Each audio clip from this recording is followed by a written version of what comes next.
oduu teenyaa jalqabaatiin. Ministeerri muummee Itoophiyaa Abiy Ahmed ajjeechaa Ayatollah Ali Khamenei irratti gadda itti dhagahame ibsataniiru jechuudhaan suuraan qoodame sobaa jedhame. Oduudhumaan wal qabateen bulchaan Itoophiyaa Abiy Ahmed haleellaa Iraan Kaataar irratti raawwatte balaaleffachuun Kaataar cinaa ni dhaabbannaa jechuun Iraan irratti duula eegalan jabeessaniiru. Ministeerri muummee Itoophiyaa Abiy Ahmed wayita waldhibdeen baha jiddu galeessaa hammaachaa dhufetti baha jiddu galeessaa biyyoota garii irratti kallattiin bilbilanii waan itti dubbachaa jiran qabuu gabaasa bal'aa qabna. Oduudhumaan wal qabateen ministeerri waraana Ameerikaa lola Iraan reefu eegallee jechuun yoo dhaadatan haaluma wal fakkaatuun immoo pirezidaantiin Ameerikaa Doonaald Tiraamp Iraan haleellaa jabaa si'achi ni agartii jechuun waraana guddaa gaggeessuuf akka jiran beeksisan. Hiriyyaan Doonaald Tiraampiif ministeerri dhimma alaa Ameerikaa gama isaaniitiin Ameerikaan harka Israa'eliin ibidda qabachaa jirti jechuun beeksisan. Lola Israa'el Ameerikaa dhiibdee neexxe mormii mudatee fi dubbii Tiraamp waraana hamaa amma booda bal'inaan dhageessu. Oduu teenyaa xumuraatiin immoo dhaabbanni dhiyeessa qoricha hawaasaa Kanamaa jedhamu dhaabbata oomishaaf dhiyeessa qoricha Jarman waliin waliigaltee mallatteessuun ibsame. Gabaasa bal'aa dhageessuu akkam jirtu daawwattootaaf hordoftootaan olee Global Media.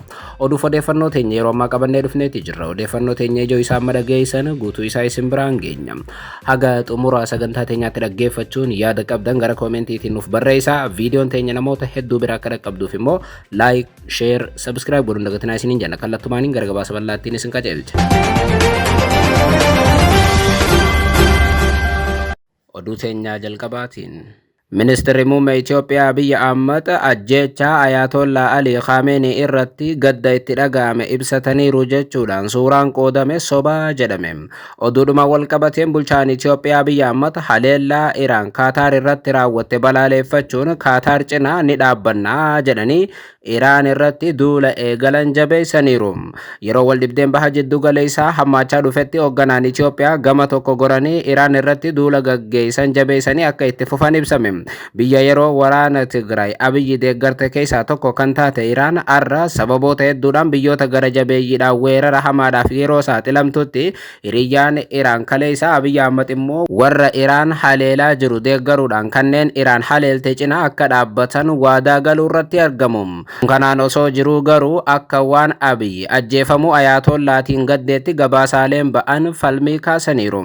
Haaluma kanaan guyyoota dura weerara Israa'eliif Ameerikaan Iraan irratti banteen kan ajjeefaman hoogganaa olaanaan Iraan Ayatollah Ali Khameneitiif muummichi ministeeraa Itoophiyaa Abiy Ahmed gadda itti dhagahame akka ibsateetti suuraawwan takka guddoo qoodamteetti. Ajjeechaa hoogganaa olaanaa Iraan Ayatollah Ali Khamenei irratti biyyoonniif hooggantoonni olaanoon addunyaa kanneen akka Raashiyaa fi Chaayinaa, Paakistaanii fi Turkii gadda itti dhagahame ibsatanis biyyoonni eegee Ameerikaatiif Israa'el ta'an ajjeechaa hoogganaa biyya takkaa balaaleffachuu sodaatanii jiru jedhame. Biyyoonni Afrikaa inumaa Itoophiyaa dabalatee weerara jalqaba Ameerikaa fi Israa'el raawwatan balaaleffachuu caalaa haleellaa haaloo ba'uu Iraan mormuu irratti argamu. Fakkeenyaaf akkuma kaleessa gabaafnee turre ministeerri muummee Itoophiyaa Abiy Ahmed haleellaa Kuweet irratti Iraan raawwatte balaaleffataniiru. Namoonni bulchaa Itoophiyaa Abiy Ahmeditti dhiyoo jiran bulchaan Itoophiyaa haleellaa Iraan biyyoota Arabaa irratti raawwatte hedduu akka balaaleffatan ibsaa jiru. Akka gabaasaaleen jedhanitti taanaan Abiy kallattiidhaan ifatti ba'anii dhimma kana mormuu baatanis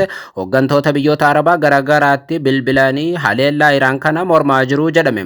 Sababiin ifatti dhimmicha mormuu dhiiseef immoo sodaa Raashiyaatiif Chaayinaati jedhu namoonni bulchaa Itoophiyaatti dhiyeenya qabaniif dhimma kanarratti yaada mataa isaanii kennatan.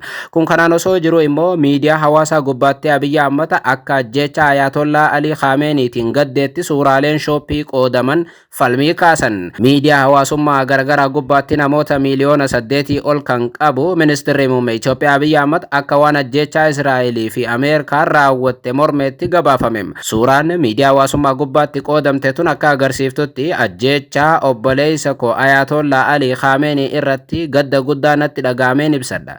Khameneiin nama cimaa waggoottan 40 dabraniif Iraan daandii warraaqsaa irratti gaggeessaa turanidha. Akkasumas immoo maatii isaa hiriyoota isaatiif lammiilee Iraan hundaaf jajjabinaan hawwaa jedha. Suuraan Abiy Ahmed fakkaatee qoodame kun ta'us garuu suuraa miidiyaa hawaasummaa gubbaatti wal ga'e kun guutummaatti suuraa sobaati. Abiyyis gadda itti dhagahame hin ibsanne jedhame. Oduulee dharaa akkasii mirkaneessuudhaan kan beekamu Itoophiyaan Cheek jalqaba dhugummaa iskiriinshotii kana akkaawuntii miidiyaa hawaasummaa ministeera muummee Abiy Ahmad iskaan godhuudhaan sakatta'uun ergaan akkasii fuula miidiyaa hawaasummaa Abiy Ahmad gubbaatti akka hin maxxanfamne mirkaneeffachuu eere Itoophiyaan Cheek. Lammaffaa maarsariitii footoo forensiks kan suuraa jijjiirame qorachuudhaaf gargaaru fayyadamneerraa jedha Itoophiyaan Cheek. Weebsaayitiin kun maqaan feesbuukii muummicha ministeeraa bakka itti argamu gulaalame yookaan qabiyyeen isaa karaa kooppii fi peestiitiin akka jijjiirame mirkaneeffanneerraa jedheera. Kana malees barreeffamni achi gubbaatti barreeffame yookaan Abiy Ahmad fakkaachuudhaan fuula miidiyaa hawaasummaa feesbuukii gubbaatti qoodamaa jiru kun dogoggora qubee garagaraa akka qabu kan mirkaneeffanne yoo ta'u, kunis waan eediit tolfame ta'uu ni hubannaa jedha Itoophiyaan Cheek. Akka Itoophiyaan Cheek gabaasetti taanaan ministeerri muummee Itoophiyaa Abiy Ahmad haga ammaatti haleellaa Iraan qofa balaaleffatan malee haleellaa Iraan irratti raawwatame hin balaaleffanne jedheera. Oduudhuma wal qabatee fi arra baheen immoo ministeerri muummee Itoophiyaa Abiy Ahmad haleellaa Iraan Kaataar irratti raawwachaa jirtus balaaleffatanii jiru jedhame. Abiy Ahmad kaleessa galgala amiira Kaataariif akka bilbilan miidiyaan biyyattii Tiriibuun kan mirkaneesse yoo ta'u, bilbila kanaan Abiy yeroo hunda akka Kaataar deeggaran ibsanii jiru jedhame. Akka gabaasaan Dohaa irraa argame jedhutti kaleessa waaree booda bilbilli tasaa ministeera muummee Itoophiyaa Abiy Ahmad irraa gara amiira Kaataar kan ta'an Sheek Tamiim bin Hamad Altaanii irratti bilbilameera. Ministeerri muummee Itoophiyaa Abiy Ahmad jalqaba akkuma amiira kanatti bilbilanii amiirri kun bilbila kaasaniin haleellaa Iraan hordofee haala Kaataar keessa jiru Abiy gaafatanii jiru jedha Tiriibuun. Haalawwan kanneen keessatti biyyi isaanii Itoophiyaan Kaataar akka deeggartu Abiy cimsanii ibsanii jirus jedhame. Kaataar haala nageenyaaf tasgabbii ishee eeguudhaan haala kana ilaaluu fi bu'aa isaa mudatu furuu akka danda'an amantaan qaba jechuudhaan Abiy akka dubbatan miidiyaan biyyattii gabaaseera. Gama biraatiin amiirri Kaataar dabaree isaaniitiin muummicha ministeeraa Itoophiyaa Abiy Ahmad isaan deeggaruu isaaniitiif galateeffatanii kun hariiroo cimaa biyyoota lamaanii keessaa tokko ta'uu mirkaneessaa jechuun amiirri Kaataaris akka dubbatan ibsame. Ministeerri muummee Itoophiyaa Abiy Ahmad haleellaa Iraan Kaataar irratti raawwatte yoo balaaleffatan inni ammaa kan jalqabaa miti. Akkuma yaadatamu ji'oota dura waraana guyyaa 12 Israa'elii fi Iraan jidduu tureen Iraan Kaataar haleeltee turte. Yeroo sanatti ammoo buufata waraana Ameerikaa Kaataar keessa jiru haleelte. Haa ta'u malee ministeerri muummee Itoophiyaa Abiy Ahmad waraana guyyaa 12 sanaan haleellaa Iraan Kaataar irratti raawwattes balaaleffatanii turan. Yeroo lammaffaatiif haleellaa dhiyoo tana Iraan Kaataar irratti raawwachaa jirtu Abiy balaaleffachuu isaaniiti. Ministeerri muummee Itoophiyaa Abiy Ahmad UAE, Saudi Arabiyaa fi biyyoota kaanittis bilbilanii akka haleellaa Iraan kana balaaleffatantu yaadame. Haa ta'u malee ministeerri muummee Itoophiyaa Abiy Ahmad haga ammaatti haleellaa Ameerikaa fi Israa'el Iraan irratti banan hin balaaleffanne.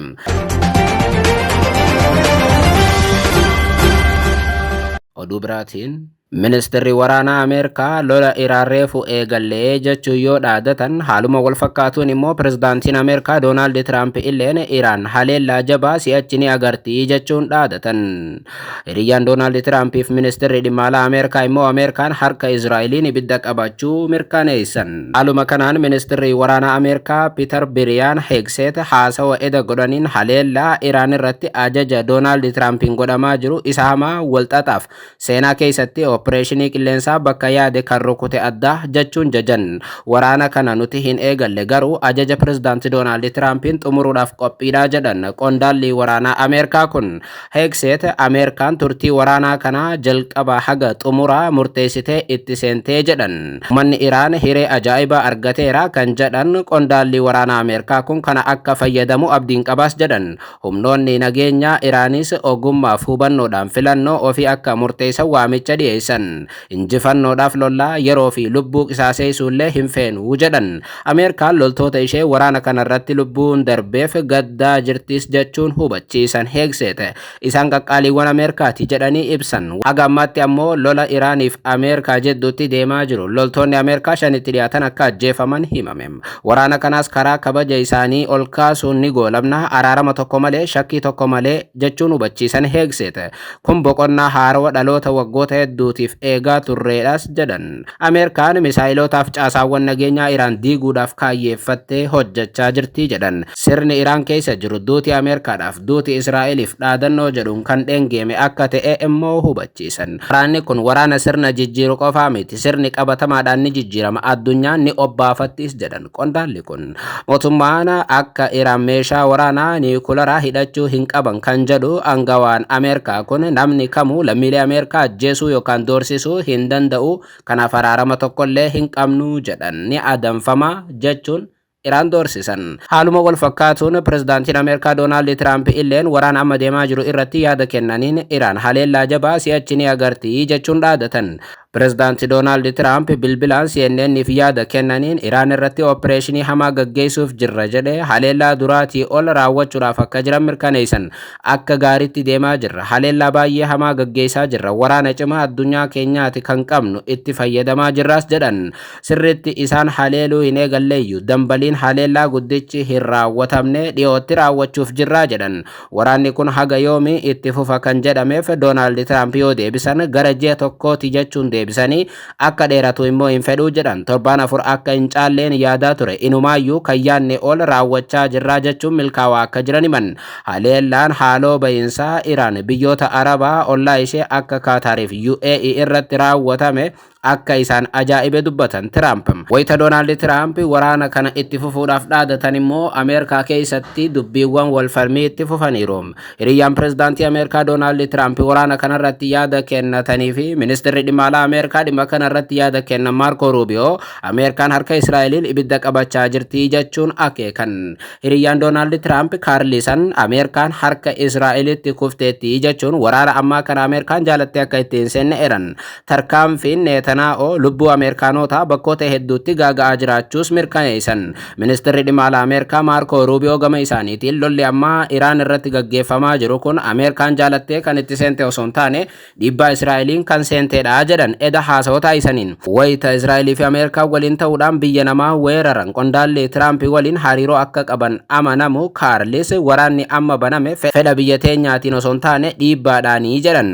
Dhimma Ameerikaa irratti guddoo yaada kennuun kan beekaman michuun Doonaald Tiraamp Teekar Kaarlisan Ameerikaan Benjaamin Netanyaahoo akka olaantummaa irratti hin qabaanne yookaan akka fedhetti biyyattii tana akka hin ajajne gochuu qabdi jedhan. Dhiifama kun faallaa seenetizimiitii miti, tarkaanfiin bulchaa biyya kana lubbuu Ameerikaanotaa gaaga'aa jira jechuun Netaniyaahoon Ameerikaa akka ajajaa jirutti eeran. Carraaf seenaa egeree addunyaa jijjiiraa jira, keessattuu ammoo egeree Ameerikaa guddoo miidhaa jira jechuun Tuuker Kaarlisoon neetwork irratti dubbatan. Duraan Fox News irratti keessummeessaa sagantaa kan ture namni kun Ameerikaan mootummaa Israa'eliin kan nu hoogganu sii miti jechuu qabdi jedhan, yookaan ammoo ammatti Israa'eltu Ameerikaa hoogganaa jira jechuun himata Kaarlisan. Kan akka bulchiinsa kana murtee mootummaa Israa'eliin oofamu hin turre jechuun immoo bulchiinsa Tiraampiillee qeeqan yookaan kan akka Tiraamp Netanyaahoo jala eegee raase hin jiru jedhan. Michuu Tiraamp kan ta'e Kaarlisan akka Ameerikaan tarkaanfii waraanaa hin fudhanne dhiibbaa uumaa akka ture himame. New York Times akka gabaasetti namni kun inumaa White House'tti Tiraamp waliin yeroo baay'ee wal arguudhaan haleellaarraa akka of qusatu Doonaald Tiraamp gorsee jiraas jedhame. Ta'us garuu dhiibbaa Netanyaahoo godheen Tiraamp waraana hamaa addunyaa kanaatti seenee amma baha jiddu galeessaa guutuu jeequu irratti argama. Oduu biraatiin dhaabbanni dhiyeessa qorichaa hawaasaa Kanamaa dhaabbata oomishaaf dhiyeessa qoricha Jarman waliin waliigaltee mallatteessuun ibsame. Haaluma kanaan dhaabbanni raabsaa jumlaa qorichaa Kanamaa dhaabbata qoricha Jarmanii Denk Pharma GmbH waliin waliigaltee dhiyeessii qoricha jumlaa mallatteessuu isaa beeksiseera. Waliigaltichi dhiyeessii qoricha biyyattii keessatti yeroo dheeraadhaaf rakkoo keessa ture furuudhaaf kan kaayyeeffate ta'uutu ibsame. Waliigalteen kun irra caalaa yeroo tokkottii fi osoo addaan hin citin qoricha baay'inaan geejjibsiisuuf simachuu kan of keessatti hammate yoo ta'u, rakkoo dhiyeessii qoricha magaalaa guddoo biyyattii keessatti mul'achaa ture itti fufiinsaan furuudhaaf kan gargaaru ta'uu dhaabbatichi mirkaneesseera. Itoophiyaatti waggoota darban keessatti hanqinni qorichaa, gatii ol ka'iinsaa fi rakkoon sirna raabsaa rakkoo guddaa ta'uun irra deddeebiin gabaafamaa ture. Rakkooleen kun hanqina maallaqa alaa, gufuuwwan loojistikiitiif dadhabina sirna dhiyeessii waliin wal qabate kan ka'an ta'uutus eerama. Magaalota akka Finfinneetti lammiileen qoricha bu'uuraa argachuun rakkisaa ta'uu fi gatiin isaa ol ka'uu irratti komii bal'aan tureera. Akka kaanamaa faarmaasiin ibsetti taanaan waliigaltichi raabsaan jumlaa qoricha dankii gatii fooyya'aa fi madaalawaa ta'een akka dhiyeessu ni taasisama. Akkasumas immoo namoota biyya alaatti qoricha galchaniif denki faarmaasiin kallattiidhaan dhiyeessuudhaaf qindoomina waloo uumuudhaaf ni gargaaraa jedhameera. Denki faarmaasiin gama isaatiin inshuraansii fayyaa hawaasaa CBHI fi tajaajiloota mootummaa waliin hojjechuudhaan dhiyeessii qorichaa fooyyessuudhaaf deeggarsa dhaabbilee faarmaasii kanamaaf akka itti fufu ibseera. Dhaabbanni kanamaa faarmaasii qoricha denki liqii addaatiin akka argatu qorichoonni kunneen hundi abbaa taayitaa to'annoo nyaataaf qoricha Itoophiyaatti galmaanii akka jiranis hubachiifameera. Yeroo gaarii.